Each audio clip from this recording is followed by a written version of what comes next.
إنما يصبح العاشق وقت الرحيل. نعم. ما غاديش نمشيو. واش الخوش، مرحبا بكم في فيديو جديد. اليوم غادي نهضروا على وليد الركراكي والاغراءات اللي جاتهم من السعوديه.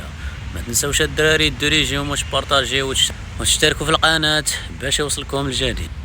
بعد الانجازات الكبيره اللي دار مع المنتخب المغربي خصوصا في مونديال قطر، واللي واحد من ابرز المدربين في العالم العربي، كاينين اخبار كتقول بلي المنتخب السعودي مهتم به، عارضين عليه صفقة خيالية باش يشد تدريب المنتخب السعودي. عرض بحال هذا كيكون صعيب باش تردو، حيت كيجمع بين الجانب الرياضي والمالي في واحد المستوى عالي بزاف. قرار ماشي سهل وكيتعتمد على الطموح ديالو والرؤية اللي باغي يمشي بها في المستقبل.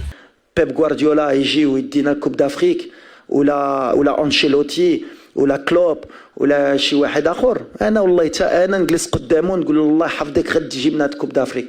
حك انا قادر عليها بلا ما تجيبوا هذا اللي كتقولوا. انا كنت قادر عليها كنت مشيت في حالي. ما غاديش تجيبوا احسن مني باش ديو هاد لا كوب دافريك، بغيتو ولا ما بغيتوش. تقلقوا.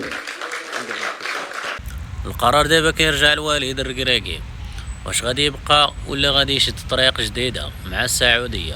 ومن جهه اخرى محمد وهبي في اول مباراه ديالو مع المنتخب قدر يتعادل ضد المنتخب الاكوادور، وهذا الشيء مزيان ليه حيت يلاه بادي. كاس العالم غا باش ندوزو 3 ماتشات ولا أقاتل كل جبار عنيد ويقتلني الفراق بلا قتال.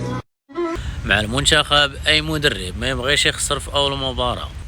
وانتوما جاوبوني في التعليقات على اخر الاخبار ديال رحيل وليد الركراكي للسعوديه، واخر مباراه لمحمد وهبي، كيفاش جاتكم التشكيله والتكتيك باش لعب محمد وهبي.